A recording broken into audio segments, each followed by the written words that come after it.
Salut, chers membres du coaching Imo Réussite. J'espère que vous allez bien. J'espère que je vous retrouve dans une super forme. Alors, je pense que je suis en direct. Écoutez, il est présentement 11h58 heure du Québec. Si vous êtes du côté de l'Europe, il est quelques minutes avant 18h. Si vous êtes ailleurs, au Canada, hein, je sais qu'on a des gens parfois de d'autres provinces et qu'on peut avoir une heure ou deux de décalage. Merci d'être là. Écoutez, je vais aller voir si je vous retrouve sur le groupe. Et s'il vous plaît, oui, je pense que je suis à la bonne place. Yeah! Alors, si vous êtes là, s'il vous plaît, manifestez-vous. On a Emmanuel, on a France-Marie. S'il vous plaît, confirmez-moi que vous m'entendez bien, que le son est bon. J'ai changé un petit peu mon micro. Alors voilà, j'espère que vous m'entendez bien. OK, j'aime pas ça l'avoir devant, par exemple. Hey, écoutez, j'espère que vous êtes super en forme pour ce sommet de l'immobilier. Alors écoutez, si vous êtes nouveau nouvelle sur ce groupe et que vous venez de vous joindre et que vous n'avez pas le cahier pour nous suivre aujourd'hui sur le sommet de l'immobilier, c'est tout à fait gratuit. Merci Emmanuel de nous confirmer que le son est bon. J'adore ça, fantastique. Donc, je vous invite, je vais demander à Célina de mon équipe de vous mettre le cahier. Alors, quand Célina met des trucs dans le chat, c'est super simple. Tout ce que vous avez à faire, c'est de faire un copier-coller et vous allez pouvoir télécharger le document. C'est gratuit. Célina vient d'ailleurs de le mettre. Salut Christine! Merci d'être là, Christine, qui est une de nos habituées. Donc, dans ce cahier, évidemment, vous allez avoir les 5 jours de notre coaching. Alors, les thématiques, ce qu'on va voir, on commence d'ailleurs très, très fort aujourd'hui avec ce jour 1 où on va parler des facteurs à prendre en considération quand on vient pour faire des recherches pour investir en immobilier. Mais avant toute chose, je vous laisse le temps d'arriver, de me confirmer que vous êtes en feu. Alors, je vous lis. Salut Manon. Bonjour, j'espère que vous allez bien. Peut-être me dire dans le chat de quelle région vous êtes. Est-ce que vous êtes du Québec? Est-ce que vous êtes de l'Ontario, de l'Alberta? Est-ce que vous êtes de Paris? Est-ce que vous êtes de la Belgique? On a des gens qui nous suivent de la Suisse. On a même des gens de l'Afrique. On a des gens des États-Unis, bien évidemment. Donc, de quel secteur est-ce que vous nous écoutez? Est-ce que vous êtes en feu? Est-ce que vous avez envie d'investir en immobilier en 2024? Ah, alors, en ce mois de janvier, c'est notre premier projet qu'on fait cette année. Salut Emmanuel qui est à Québec. Ah, génial. Denise qui est à Delphin, excusez, c'est ça, ça prend les lunettes. Hein? Delphin qui est à Sherbrooke. Merci, merci, merci. Alex qui est à Saint-Bruno. Fantastique, fantastique. Donc, des gens de la Rive-Sud, un beau coin, Saint-Bruno. C'est un bel endroit pour investir. Alors, écoutez, je vais me présenter pour ceux et celles qui sont nouveaux, nouvelles dans mon environnement. Je suis Stéphanie Milot, femme d'affaires, investisseuse immobilier depuis 30 ans. J'ai commencé bien, bien, bien, bien jeune. J'ai débuté à l'âge de 22 ans à investir en immobilier. Salut Pierre de Laval. Hey, Laval est mon secteur de prédilection pour les investissements. C'est là que j'ai le plus gros de mon parc immobilier. Salut Julie qui est à Saint-Ligory dans l'Anaudière. Bien oui, je connais bien Saint-Ligory. J'ai plein de familles à Sainte-Béatrix, Sainte-Mélanie. Vous devez connaître, pas tellement loin, je pense, de chez vous. On a des gens d'Espagne. Salut José-Louis. On a Michel qui est à Colombie-Britannique. Mike qui est dans le centre de la Mauricie. Nancy. Hey, là, ça va trop vite. J'ai pas le temps de vous lire. C'est bien le fun. Nancy qui est en Beauce. Oh, il ne doit pas faire chaud en Beauce en ce beau mois de janvier. Donc, alors, je lâche les commentaires parce que ça me change de mon focus. Donc, moi, j'ai commencé à investir en immobilier à 22 ans. J'ai à l'époque acheté un premier triplex et aujourd'hui, là, je vous fais ça rapidement, mon parcours. Je suis propriétaire de 99 appartements, des multiplex principalement. Pour un parc immobilier aujourd'hui d'une valeur de 17 millions de dollars. On vient là, de le faire réévaluer. Donc, souvent dans les publicités, je disais 12,5 millions. Là, en faisant réévaluer certains de mes immeubles, on s'est rendu compte que, OK, ça fait des années que je dis mon parc immobilier vaut 12 millions. On est rendu à une valeur de 17 millions. Donc, je suis très contente. Puis, je vous dis ça. Je dis souvent aux gens, je dis pas ça pour péter de la broue puis pour dire, regardez comment je suis bonne, puis c'est pas ça. C'est juste pour que vous preniez conscience que je suis partie de zéro. Donc, moi, je suis une petite fille de Trois-Rivières. Je suis arrivée à Laval, j'avais 4 ans. Et quand j'ai commencé à investir en immobilier, ça a été au départ à Montréal, un immeuble que j'ai toujours aujourd'hui, un triplex sur la rue Saint-Denis à Montréal. Et ensuite, j'ai commencé à acheter des 8 et des 16 appartements à Laval. Et ensuite, je suis allée à Repentigny et ensuite à Trois-Rivières. Bref, et aujourd'hui en Floride maintenant. Et quand je dis aux gens, voilà le parc immobilier que j'ai réussi à développer, le seul objectif, c'est de vous dire, si moi, une petite fille de Trois-Rivières, de Laval, qui est partie de zéro, qui avait aucune compétence, aucune connaissance, personne dans l'immobilier dans ma famille, dans mon entourage, mon père, puis il y a des gens qui me connaissent puis qui me suivent depuis un bon petit moment, qui connaissent mon histoire, mais pour les nouvelles, quand j'ai annoncé à mon père à l'âge de 22 ans que je voulais investir en immobilier parce que j'étais étudiante à l'époque au HEC, donc à l'École des hautes études commerciales de Montréal. Et mon prof de marketing avait dit un jour dans la classe, il avait dit au groupe, si tu veux être indépendant financièrement, pense à investir en immobilier. Et moi, ça avait tellement résonné en dedans de moi, j'étais comme, oh my God, et on dirait qu'il parle pour moi. Je voulais atteindre l'indépendance financière. Moi, je viens d'une famille très, très modeste. On n'était vraiment pas riches. Je ne vous ferai pas croire qu'on était pauvres, c'est pas ça, mais on n'était pas riches du tout. Toutes mes amies étaient plus riches que nous. On vivait dans un beau secteur de Laval, mais ma mère disait toujours, on a la plus petite maison du plus beau secteur. Fait effectivement, toutes mes amies, mes petites amies, quand j'étais à la fin du primaire, au secondaire, c'était toutes des petites filles leurs parents avaient plus d'argent que nous. Et j'étais à même de constater que d'autres personnes vivaient dans l'abondance financière. Et moi, je ne sais pas pourquoi, mais j'aspirais à ça. Non pas que je pense que l'argent fait le bonheur, non pas que je suis une personne superficielle, au contraire. Je pense que l'argent peut grandement aider. Je pense pas que ça fait tout. Je pense que l'argent, il y a bien des choses que ça n'achète pas. L'argent n'achète pas la santé. L'argent n'achète pas le véritable amour. L'argent n'achète pas l'amitié. Tu peux être multimillionnaire si tu es une personne exécrable. Tu n'auras pas d'amis, tu n'auras pas de gens qui vont t'aimer. Donc, pour moi, l'argent te permet d'être libre, te permet de ne pas avoir de soucis, te permet d'être capable de boucler tes fins de mois, te permet de peut-être pouvoir aider des gens dans le besoin, dans ton entourage. Donc, pour moi, c'est ça l'argent. L'argent nous permet de redonner à des causes peut-être qui te tiennent à cœur. Et oui, aussi, de te permettre de peut-être payer des études à tes enfants dans un collège privé, si c'est ce à quoi tu aspires, de peut-être voyager, de peut-être avoir la maison de tes rêves. Bref, quels que soient vos objectifs, on aura l'occasion d'en reparler. Donc, à 22 ans, j'achète mon premier triplex. Mon père, à l'époque, me dit, quand je lui dis que je veux investir en immobilier, es-tu tombé sur la tête? Mon père me dit littéralement ça. Mon père, pour lui, c'est un non-sens que je veuille acheter des immeubles. Il ne connaît pas ça. Ça lui fait peur. Pour lui, tout ce qu'il connaît de l'immobilier, c'est des fois, il voit à la télé qu'un locataire a fait du grabuge dans un logement. Tu sais, vous voyez le genre. Fait que pour lui, c'était comme mon père voulait protéger sa petite fille. Okay? Et heureusement, merci la vie, j'ai pas écouté mon père. En tout cas, pas cette fois-là. Je l'ai écouté plein de fois dans ma vie. C'est un homme très intelligent, mon père. Toujours vivant aujourd'hui à 83 ans. Il va avoir 83 ans en mai. Euh, mais c'était pas un investisseur immobilier, c'était quelqu'un qui était très, pour lui, la sécurité était importante. Moi, quand j'ai décidé, après avoir fait mon baccalauréat au HEC, je suis allée faire ma pédagogie à l'Université de Sherbrooke pour avoir mon brevet d'enseignement. Et mon père était tellement content parce que le meilleur conseil, selon lui, qu'il m'avait donné, c'est Stéphanie, trouve-toi une bonne job, reste là toute ta vie pour avoir un fonds de pension.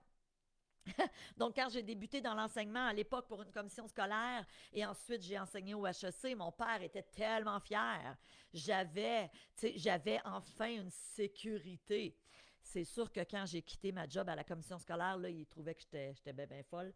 Mais avec du recul, aujourd'hui, il est content pour moi. Bref, assez parlé de moi. Merci d'être là. S'il vous plaît, manifestez-vous dans le chat. De quel coin vous êtes? Si vous êtes en replay, c'est super important.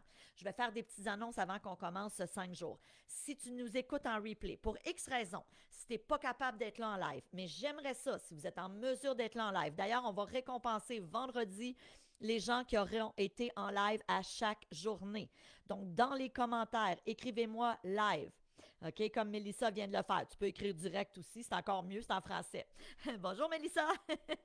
euh, bonjour Nadia. Marie-Hélène qui dit idem ici pour les croyances. Ben oui, c'est ça, hein, nos croyances viennent de nos parents, viennent de notre éducation, puis c'est pas parce que c'est des mauvaises personnes, au contraire, ils voulaient nous aider. Bref, ce que je disais, si vous êtes en mesure d'être là en live à tous les jours, vendredi, je vais faire un tirage et on va récompenser quelqu'un qui aura été là en live tous les jours. OK? Je vous dirai dans la semaine qu'est-ce que je vais faire tirer. Maintenant, si tu n'es pas capable d'être là en live, je peux comprendre ça aussi. OK, je respecte ça. Il y a des gens qui travaillent. Donc, si tu n'es pas là en live, à la limite, inscris-moi que tu es là en replay. OK? Écrivez-moi replay. Ça me permet de pouvoir échanger avec toi. Ça me permet de savoir que tu étais là. Et peut-être que je déciderai aussi de faire un deuxième concours pour les gens qui, malheureusement, n'étaient pas là en live, mais qui seront là en replay. Puis, évidemment, si tu es là en live, ben, tu auras peut-être 2 chances de gagner. OK? Parce que, évidemment, si tu étais là en live, tu vas aussi faire partie des gens qu'on va considérer qui seront là en replay. Parce qu'on veut favoriser les gens qui sont capables d'être en direct avec nous. Ceci dit, euh, des petites annonces importantes. Évidemment, à chaque jour, je vous demande de vous réserver 30 minutes. Aujourd'hui, on va peut-être déborder là, d'une dizaine de minutes, donc une quarantaine de minutes parce que c'est notre jour 1. Mais à tous les jours, là, 30 à 40 minutes. Mon but est de te donner du contenu. Si tu as des questions, je t'invite à les prendre en note parce qu'à plusieurs reprises dans l'année, bien, premièrement, si tu es membre du programme IMO Réussite, tu sais que tu peux venir me poser tes questions sur la plateforme de formation. Donc, si j'ai des membres qui sont là aujourd'hui et tu as des questions, n'hésite pas, tu as ce privilège-là, tu peux venir me poser tes questions. Pour les gens qui ne sont pas membres, peut-être que vous déciderez, vendredi, on va ouvrir une nouvelle cohorte. Peut-être que vous déciderez de devenir membre du programme IMO Réussite. À ce moment-là, prenez vos questions en note parce que vous pourrez venir me poser toutes vos questions. OK? Très important. Pour les autres, prenez-les quand même en note vos questions parce qu'à quelques reprises dans l'année, j'offre des webinaires questions-réponses gratuits. Donc, vous avez l'occasion de venir me poser vos questions. Alors, ce que je vous propose, OK, alors il y a plein de gens qui nous écrivent, je suis en live. Donc, Pascal, Julie, euh, Ibanez, Angèle qui est en direct, Alex, Sophie. OK, good. Donc, je vous invite à prendre votre cahier. Et c'est drôle parce que ça fait le deuxième coaching que je fais, puis je suis en super forme, je pète le feu, puis on dirait qu'après quelques minutes, ma voix devient rauque. OK. Alors, vous voyez, je prends mon green. Ça, c'est pour ma santé. Hein? Je sais pas si vous aimez ça, le green. Moi, j'en ai essayé plein. Puis, c'est souvent pas bon. C'est comme arc, ça goûte les algues. Puis là, celui-là, finalement, il est super bon. OK. Alors, aujourd'hui, de quoi on va parler? On va parler des divers facteurs à prendre en considération lorsqu'on veut investir en immobilier. Donc, je vous disais que moi, j'ai commencé à 22 ans et ça fait 30 ans que j'investis. Et les critères qu'on va voir aujourd'hui, donc je vous invite à prendre votre jour 1. OK? Et ce que je disais tantôt, c'est vrai, j'avais commencé mes petites annonces. Ce que je disais, c'est que si tu es là en replay, sachez qu'on va laisser toute la semaine les vidéos. Donc, si, exemple, tu manques le jour 1, ou encore si demain tu ne peux pas être en live avec nous, mais que tu peux l'écouter un petit peu plus tard dans la journée, il n'y a pas de stress. On va les laisser dans le fil d'actualité du groupe Facebook, d'accord? Pour la semaine. Par contre, ne procrastinez pas parce qu'on va les enlever par la suite. Autre petite consigne bien importante, si vous avez des questions, je l'ai dit, vous les prenez en note. L'autre chose, si ça venait qu'à couper, c'est rare, ça fait longtemps que ça ne nous est pas arrivé, mais ça peut arriver des fois, Facebook fait des siennes. Donc, si c'est le cas, faites juste vous rafraîchir l'écran. Soyez sans crainte, on va revenir, d'accord? Mais on touche du bois, là, ça fait longtemps que ça ne nous est pas arrivé. OK. Donc, évidemment, ce qu'on va voir aujourd'hui, les facteurs à prendre en considération lorsqu'on veut investir en immobilier. Il y en a plusieurs. Et croyez-moi, chacun des investissements que j'ai faits au cours des 30 dernières années respecte ces critères-là. OK? Donc, ce que je vous enseigne, moi, je dis souvent aux gens, fais attention à qui t'écoute. Fais attention de qui tu prends tes conseils. Si tu as un chum au bureau, mettons que tu lui dis demain, là, tu arrives au bureau parce que là, tu es peut-être à la maison, puis que demain, tu travailles au bureau, puis que tu arrives, puis tu dis à ton chum, hey, je suis en train d'écouter un coaching là, avec Stéphanie Milo, je voudrais peut-être investir en immobilier. Et là, ton chum, te dit, oh my God, l'investissement immobilier, mon Dieu, je pourrais t'en parler. Moi, mon père a investi en immobilier, puis ça a été l'enfer. Puis là, il y avait des problèmes à se faire payer, puis il n'y avait pas des bons locataires. Puis faites attention.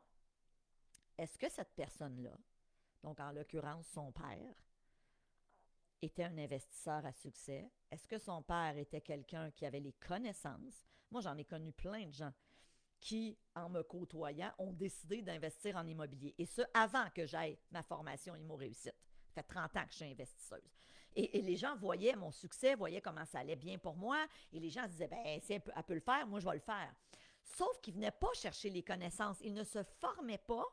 Fait qu'ils achetaient n'importe quoi. J'ai des amis qui ont acheté dans des mauvais secteurs, j'ai des amis qui ont payé trop cher, j'ai des amis qui, à tous les mois, étaient obligés de sortir de l'argent de prendre de l'argent de leur salaire pour être en mesure de payer pour l'immeuble qu'ils avaient acheté parce qu'il n'était pas rentable. Ce n'est pas un investissement immobilier, ça, la gang. En tout cas, pas un investissement immobilier judicieux. OK? Donc, ce que je vais vous enseigner, dites-vous une chose.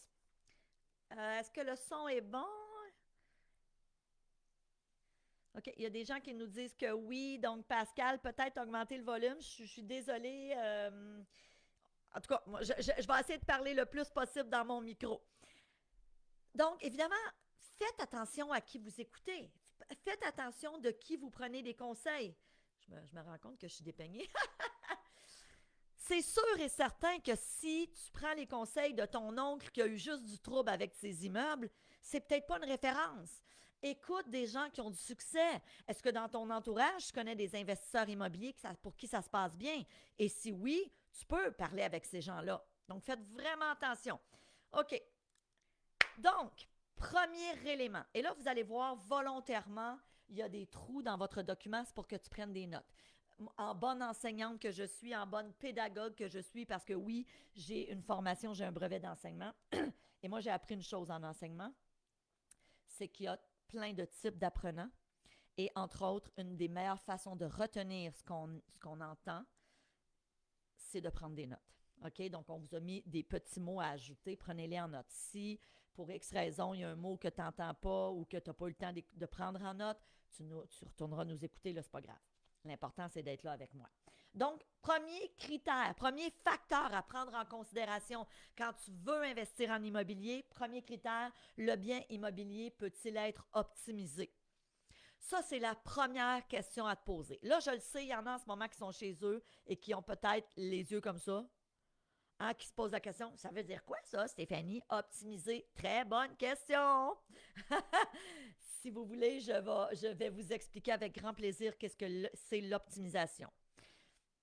La différence, mesdames et messieurs, entre les gens qui investissent en immobilier et qui n'ont pas de connaissances versus celui ou celle qui décide d'investir en immobilier mais qui a des connaissances, donc qui s'est formé avant, c'est quoi la différence? C'est que souvent, lui, celui qui n'a pas de formation ou qui n'a pas de connaissances, va acheter n'importe quoi. Il voit un bien immobilier, mais il n'est pas capable de calculer la rentabilité. Il n'est pas capable de savoir est-ce que j'ai de la place pour augmenter les revenus. Donc, l'optimisation, c'est est-ce que je suis en mesure soit d'augmenter les revenus de mon bien immobilier. Donc, je pense, par exemple, à un duplex, un triplex, un quatreplex ou plus, dépendamment de ce que vous avez envie, dans ce dans quoi vous avez envie d'investir. Est-ce que l'immeuble, je peux augmenter les revenus ou, parce que l'optimisation, c'est pas juste augmenter les revenus, c'est aussi diminuer les dépenses. Donc, est-ce que je peux faire un ou l'autre ou encore mieux, les deux? OK? Donc, ça, c'est la première question. Quand tu regardes un bien immobilier, prenons un exemple, tu regardes un triplex. Moi, mon premier immeuble que j'ai acheté sur la rue Saint-Denis, il y a 30 ans, c'était un triplex. OK? Super bien situé, localisation extraordinaire. Et je me souviens, à cette époque-là, je n'avais pas fait de formation pour devenir investisseuse immobilière. J'avais 22 ans. J'ai acheté un petit peu avec mon pif, avec mon flair, ce qui n'est pas une bonne chose. J'ai été très chanceuse à l'époque, mais honnêtement, j'aurais pu me tromper. J'ai vraiment été chanceuse. Ceci dit, je me souviens que j'avais eu cette réflexion-là de me dire, OK, actuellement, les 3 appartements sont loués à tel prix. Je ne me rappelle pas c'était combien, ça fait 30 ans. Sont loués à tel prix Et j'avais eu le réflexe de regarder les immeubles autour, puis il y avait deux biens immobiliers, je me rappelle, deux immeubles pareils, et il y avait des appartements à louer, il y avait des pancartes à louer, et j'avais appelé, puis je m'étais fait passer pour quelqu'un qui voulait déménager là, et j'avais vu que les loyers à côté, donc mes futurs voisins, si j'achetais l'immeuble, étaient loués pas mal plus cher pour des 4,5 pareils, similaires. Donc, c'est des appartements 4,5. Et je m'étais dit, puis on t'entend là, à l'époque, je ne connaissais pas le concept d'optimisation d'investissement immobilier. J'aurais jamais pu vous dire c'est de l'optimisation. Mais je me disais, OK, si, exemple, moi, les appartements dans l'immeuble que j'achète, s'ils sont à 500 par mois, par exemple, c'est un exemple, je ne me rappelle pas, et que le voisin qui a un immeuble pareil, avec des 4,5 pareils, il est loué à 600, bien, ça veut dire qu'éventuellement, je vais pouvoir les augmenter.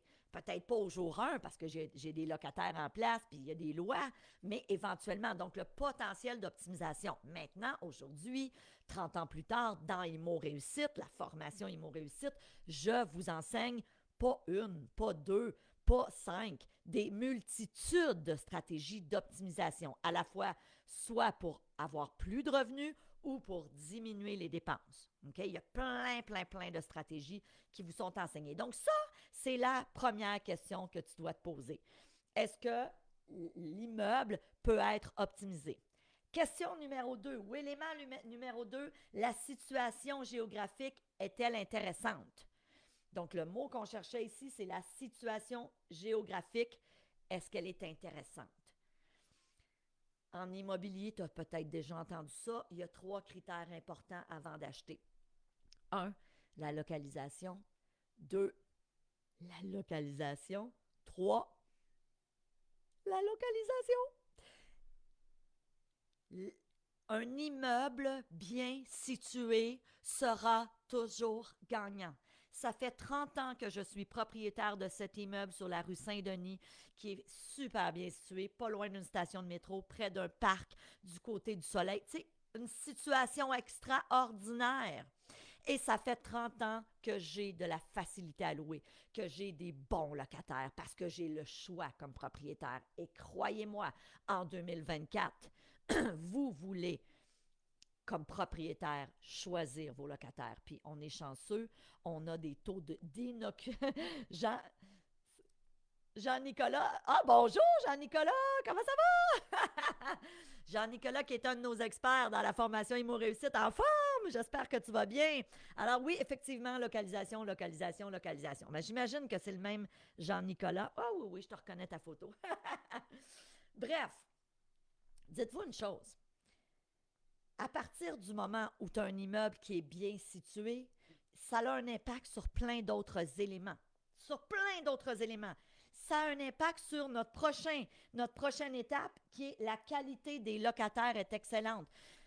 C'est clair que si je suis dans un bon secteur, si je suis situé dans un bon secteur, qu'est-ce qui se passe? J'augmente mes chances d'attirer des bons locataires. À l'inverse, si j'achète dans un secteur où, exemple, il y a de la criminalité élevée, la petite madame ou le petit monsieur là, de bonne famille, là, puis là, vous allez dire, mon Dieu, là, c'est... Mais cette personne-là, là, tu sais, qui veut pas de problème, puis qui est une bonne payeuse, puis qui est une bonne locataire, penses-tu qu'elle va avoir envie de louer un appartement dans un secteur où il y a plein de criminalité?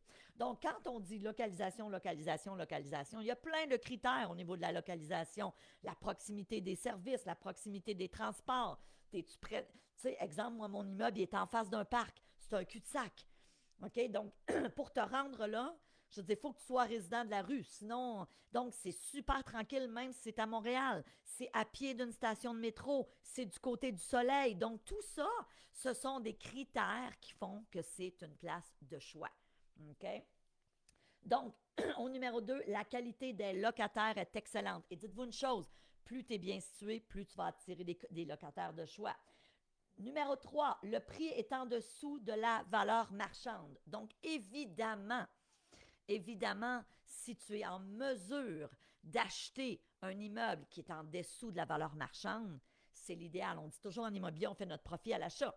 OK? Donc, ça, c'est l'idéal. Et évidemment, quand on était en pleine pandémie, dans un marché de surenchère, dans un marché d'offres multiples, bien sûr que c'était un défi.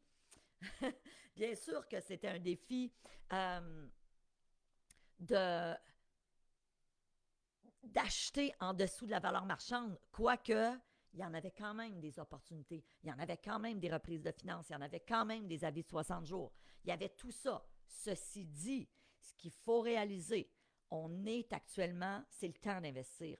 Et je le sais pour certaines personnes, puis mon objectif, parce que c'est contre-intuitif pour bien des gens se disent, c'est pas le temps d'investir, les taux d'intérêt sont trop élevés. Non. Les taux d'intérêt élevés ont fait une chose. On fait que le marché a ralenti. Pensez-y, là, regardez juste ce qui s'est passé. En pleine pandémie, des taux à 2, 3, 4 ben, mettons 2, 3. Moi, je me souviens avoir renouvelé 5 ans 1,95, un taux fermé 5 ans 1,95. Je me tapais dans les mains. OK? Ça, c'est au début de la pandémie. C'est clair que ça, ce que ça a fait, c'est que ça a créé un marché en ébullition. Puis la pandémie, situation historique qu'on a vécue, on s'entend, des pandémies, il y en a eu d'autres dans l'histoire de l'humanité, mais nous, là, les gens qui sont ici, qui nous écoutaient aujourd'hui en quelque part, là, on n'avait jamais vécu de pandémie, OK? Puis on souhaite ne pas en vivre d'autres, mais ça, on ne le sait pas. Ceci dit, ce marché en effervescence, en ébullition, a fait que c'était plus difficile d'acheter. Hein, parce que tu faisais une offre d'achat, puis il y en avait 5 autres. Moi, je me souviens, j'ai voulu acheter un condo ici dans les Laurentides, puis j'ai fait une offre, puis le courtier m'appelle quelques heures après en me disant, écoute, on a 5 offres, veux-tu bonifier? Bon, moi, j'ai décidé de ne pas aller de l'avant parce que je me disais, ça n'a pas d'allure de payer 50 000 de plus pour un condo, ça ne le vaut pas. Bien des gens ont fait cette erreur-là. Donc, évidemment, la hausse des taux d'intérêt a ralenti le marché. Vous le voyez, ce qui se passe depuis un an et demi, on est complètement dans un autre type de marché. Ceci dit, quand on dit le prix est en dessous de la valeur marchande, c'est le temps d'acheter quand on peut payer en dessous de la valeur marchande. Et c'était plus difficile en pleine pandémie, quoi qu'il y avait quand même des reprises de finances, des avis de 60 jours, des successions. Il y a toujours des gens qui vont mourir. Je m'excuse de dire ça, c'est plate, mais c'est ça. Et qui dit succession, souvent dit place à un bon deal. Parce que c'est pas parce que papa qui avait un parc immobilier est décédé que les enfants nécessairement ont envie de reprendre ça et de gérer ça. On est-tu d'accord là-dessus?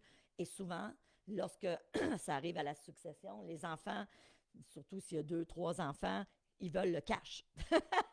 Ils veulent l'argent. Donc, ça donne parfois l'occasion à des vendeurs motivés, à des gens qui disent, OK, regarde, on veut se départir. Et ça donne lieu à des occasions intéressantes.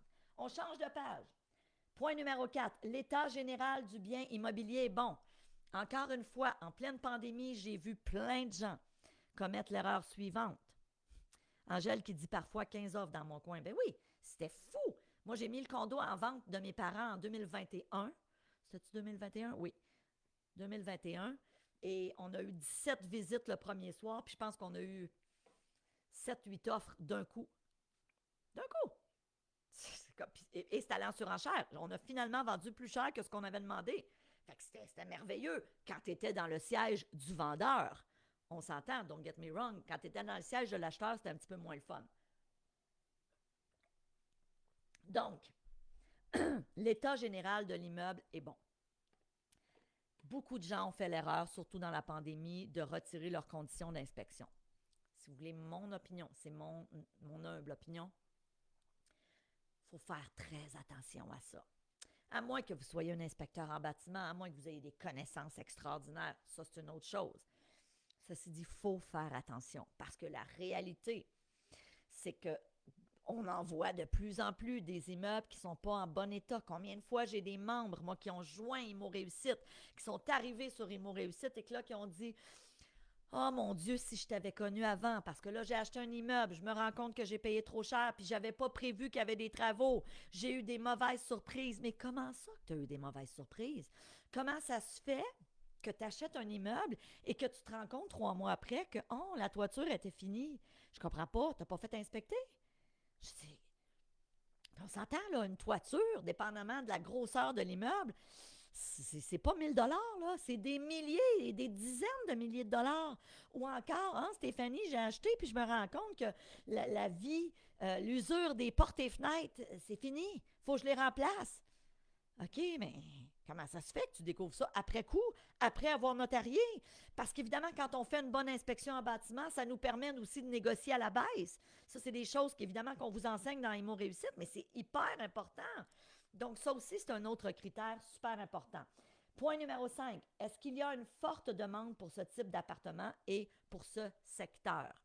Je me rappellerai toujours, j'ai eu quelqu'un dans mon entourage qui a eu jusqu'à 1000 appartements au centre-ville de Montréal, près des universités. Entre autres, l'université McGill, dans ces coins-là. Il y a plusieurs cégeps aussi. Et il me disait toujours, il me disait c'est des studios, ces appartements, c'était des 1,5, puis il y avait une demande comme ça. Pourquoi? Parce qu'il était à pied de l'université. Donc, évidemment, ça allait ensemble. Maintenant, si tu t'achètes un immeuble, un gros immeuble, je ne sais pas, moi, dans un endroit beaucoup plus retiré, je ne sais pas, moi, dans une banlieue retirée ou en campagne, où est-ce que c'est tous des studios, ça se peut que tu n'aies pas la même demande. Ça se peut que ce n'est pas de ça qu'on a besoin dans ce secteur-là. Donc, est-ce qu'il y a une forte demande? Je vous donne un autre exemple. Moi, la majorité de mes immeubles, j'ai toujours préconisé, autant que faire se peut, des 4,5. Dans certains de mes immeubles, j'ai des 5,5 puis des 3,5, mais pas beaucoup. J'ai jamais voulu investir dans du studio. J'ai jamais voulu investir dans du 1 ou du 2,5. Moi, ce n'était pas des types d'investissements que je voulais faire. Moi, je trouvais que le 4,5 était une belle clientèle. Souvent, j'ai un locataire où je vais avoir un couple. Euh, et il y a de la demande pour ce type d'appartement. Donc, la grandeur des appartements, mais aussi le secteur. Est-ce que c'est un secteur qui est en demande? Pour les plus vieux et plus vieilles qui m'écoutaient, rappelez-vous, moi, je me souviens, un de mes premiers chums à l'époque, un de mes premiers copains, quand j'étais toute jeune, que j'avais 16 ans. Et j'habitais à Laval, et je m'étais fait un chum qui habitait au plateau Mont-Royal. Puis je ne l'avais pas dit à mes parents, évidemment, parce que je prenais le métro pour aller le voir. Puis si mes parents avaient su ça, oh my God. Et il faut dire une chose. Pour ceux qui sont jeunes aujourd'hui et qui écoutent ça et qui disent oh, le plateau Mont-Royal, wow! Ouais, mais attention, là. Il y a plus de 30 ans, le plateau Mont-Royal n'était pas ce que c'est aujourd'hui, mais pas du tout. C'était vraiment pas un bon secteur, OK? Le plateau Mont-Royal est un exemple de secteur qui s'est revitalisé, qui a pris énormément de valeur, qui a énormément de demandes. Mais c'était pas ça à l'époque. Donc, il faut aussi être capable d'être un peu visionnaire et de dire, OK, quels sont les secteurs qui sont en train de se développer? Je pense entre autres dans le coin du stade olympique, Hochelaga, Maisonneuve, où est-ce qu'encore une fois, il y a plusieurs années, c'est pas un secteur où j'aurais investi. Aujourd'hui, dépendamment des rues, c'est très intéressant. C'est pas loin du centre-ville, c'est en train de se revitaliser. Même chose pour quand on regarde l'ouest de la ville. Moi, je me souviens, j'ai travaillé pour la compagnie Nielsen Cadbury dans mon début vingtaine. Je faisais mon baccalauréat de soir au HEC et je travaillais pour Nielsen Cadbury et mon secteur a été Villemort, Saint-Henri, Pointe-Saint-Charles, Verdun. Puis je vous le dis, là, à cette époque-là, j'aurais jamais investi en immobilier dans ce coin-là. C'était comme, oh my God, c'était pas des bons secteurs. Et aujourd'hui, ça commence de plus en plus à se revitaliser. C'est des secteurs, c'est pour certains de ces secteurs-là qui sont très intéressants. OK? Donc, ça aussi, est-ce que c'est un secteur qui est en forte demande? OK? Est-ce que je vais avoir de la facilité à louer mes appartements? C'est sûr que c'est des éléments à considérer. Et finalement, les loyers ne sont pas plus chers que le reste du marché. Ça aussi, c'est important. J'ai un étudiant récemment qui m'a envoyé un listing, donc une fiche descriptive. On va en parler d'ailleurs cette semaine de comment lire les fiches descriptives. Et cet étudiant-là m'envoie la fiche descriptive. Puis je commence à faire des recherches parce qu'il me pose la question, écoute Stéphanie, j'ai le goût de faire une offre d'achat, mais je ne suis pas sûre. Et je me rends compte, avec peu de recherches, que les apparts sont super bien loués. Vraiment, dans l'immeuble qu'il veut acheter, mais honnêtement, sont beaucoup plus chers que tout le reste du marché, que tous les comparables dans le même secteur. Puis moi, j'ai des outils qu'on met à votre disposition d'ailleurs dans Immo Réussite pour aller voir les comparables des autres appartements qui seront éventuellement vos concurrents. Et là, je lui ai dit, regarde, oui, c'est quand même intéressant, mais tu n'as aucune marge de manœuvre pour l'optimisation. En tout cas, pas pour augmenter les revenus, parce que tu es vraiment au top, là. Je veux dire, tu es déjà même plus cher que tes voisins, puis pas mal à part de ça. Donc, la personne qui vendait l'immeuble avait vraiment optimisé, mais tu sais, la question à se poser, c'est quand c'est le temps de relouer, est-ce que tu vas avoir de la facilité parce que tu es vraiment plus cher que tes concurrents? Donc, c'est tous des éléments à évaluer vraiment, vraiment importants. OK? Donc, avant de vous laisser aller, là, j'ai envie de vous lire. Il y a plein de gens, hein? Il y a plein de gens qui sont avec nous. Merci. N'oubliez pas, si vous êtes en live, s'il vous plaît, que vous n'avez pas écrit live dans les commentaires, écrivez-moi live. Parce que vendredi, je vais faire tirer quelque chose, je vous le dirai, pour les gens qui ont été en live pendant les 5 jours. Ça, c'est la première chose. Deuxièmement, j'ai envie de vous lire. Si vous êtes en replay, écrivez-moi un replay dans les commentaires, bien important. Deuxièmement, ma question est, pourquoi est-ce que tu veux investir en immobilier? Bonjour Daniel, bonjour Marie-Neige, bonjour Franck, bonjour Vicky, bonjour Joyce. Il y a plein de gens, c'est le fun. Maintenant, ma question est, pourquoi tu veux investir en immobilier? Moi, je dis souvent aux gens, on est en début 2024. Et la réponse qu'on m'a trop souvent dit, c'est parce que je veux faire de l'argent. C'est pas une mauvaise réponse en soi. C'est pas une mauvaise réponse en soi parce que oui, l'immobilier va vous aider à, si c'est bien fait, si vous investissez adéquatement, l'immobilier va vous aider à atteindre l'indépendance financière. Ceci dit, moi, je vais avoir ton vrai pourquoi, ton pourquoi plus profond. Ton pourquoi plus profond, c'est exemple, moi, à l'époque, quand j'ai voulu investir, c'est que je voulais assurer mes vieux jours. Mon père m'avait tellement dit pendant des années, Stéphanie, mets-toi de l'argent à la banque pour tes vieux jours. Écoute, j'avais 16 ans. Je gardais des enfants à l'époque à 2,5 piastres de l'heure. Puis mon père me disait, mets ça à la banque pour tes vieux jours. Imagine-toi, quand tu es adolescent, de te faire dire ça. Hey, ça me passait 100 pieds par-dessus la tête. Maintenant, je me rends compte qu'il y avait un genre de... Ça a fait son petit bout de chemin dans ma tête. Et très tôt, dans ma jeune vingtaine, j'étais très économe. Je faisais attention à mon argent, je voulais l'investir adéquatement, puis c'est ça qui a fait que j'ai investi en immobilier. Pourquoi, toi, tu veux investir en immobilier? Est-ce que tu veux éventuellement léguer quelque chose à tes enfants? Est-ce que tu veux finalement te sortir de tes dettes financières puis dire, hey, je veux de l'indépendance financière? Est-ce que tu veux juste profiter plus de la vie puis avoir un petit peu plus de lousse? Est-ce que tu veux voyager plus? Est-ce que tu veux assurer toi aussi tes vieux jours comme moi? Est-ce que tu veux devancer ta retraite? Est-ce que tu veux préparer ta retraite? Est-ce que tu veux aider quelqu'un dans le besoin? Je me rappellerai toujours, on a une membre, Immo Réussite, qui a joint la formation il y a plusieurs années. Elle est arrivée ici, c'est une fille qui venait d'Haïti. Puis elle est arrivée ici au Québec, elle a acheté Immo Réussite et elle nous a fait un témoignage.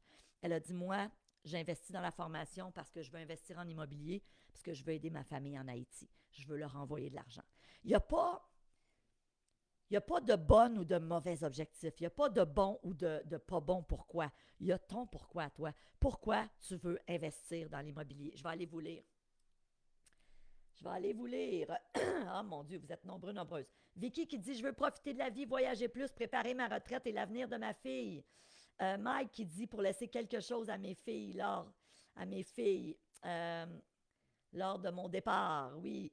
On a Naza qui dit, pour l'indépendance financière et léguer à mes enfants. Valérie qui dit, parce que je veux avoir une certaine stabilité de revenus et être indépendante financièrement. Je veux profiter de la vie. Mon Dieu, oui. Julie qui dit, ça me passionne éventuellement, je veux en faire mon métier. Ah, très intéressant.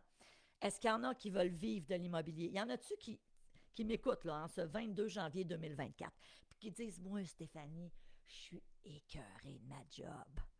On le dit pas trop fort, j'espère que ton boss n'est pas dans le live avec toi. Puis que tu dis, j'aimerais ça vivre de l'immobilier, j'aimerais ça dire bye bye boss. Est-ce qu'il y en a qui disent, moi, je suis locataire, puis en juillet, j'aimerais ça être propriétaire de ma maison ou de mon duplex ou whatever? Est-ce qu'il y en a qui veulent, je sais pas, Samantha dit, sécuriser un revenu régulier pour moi et mes enfants et surtout pour une retraite agréable. Oui, tellement. Claudine qui veut être libre financièrement. Frank qui dit, préparer ma retraite. Oui, oui, oui. Jean-Nicolas qui dit, je vis de l'immobilier depuis 12 ans, c'est mon premier objectif. Ben oui, et tu réussis très bien, Jean-Nicolas. Philippe qui veut vivre de l'immobilier. Témali qui dit, indépendance financière. Vicky qui dit « Je recommence une nouvelle vie sur le bon pied. » Hey, la gang, merci, merci, merci. Donc, continuez à me mettre votre pourquoi. N'oubliez pas, si vous êtes en live, mettez-moi live. Si vous êtes en replay, à partir de là, écrivez-moi replay. Demain, on se redonne rendez-vous à midi si vous êtes au Québec. Puis si vous êtes ailleurs, bien, à la même heure qu'on a commencé aujourd'hui. Demain, on va se poser la question, est-ce que je devrais faire affaire avec un courtier? Oui, non, peut-être. Dans quelles circonstances l'utiliser et dans quelles circonstances ne peut-être pas utiliser le courtier immobilier? D'accord? Alors, évidemment, je le redis, si tu as des questions, prends-les en note au verso. OK? Prends-les en note au verso. Ceux et celles qui ont de l'intérêt pour la formation Immo Réussite, je vous l'annonce en primeur, on va ouvrir une nouvelle cohorte ce vendredi. Donc, soyez patients, patientes. Vendredi, je vais vous expliquer ce qu'est la formation Immo Réussite. Je vous dis merci, je vous embrasse. J'ai hâte de vous revoir demain. Soyez là demain à midi. Merci tout le monde de votre participation. Bye, à demain.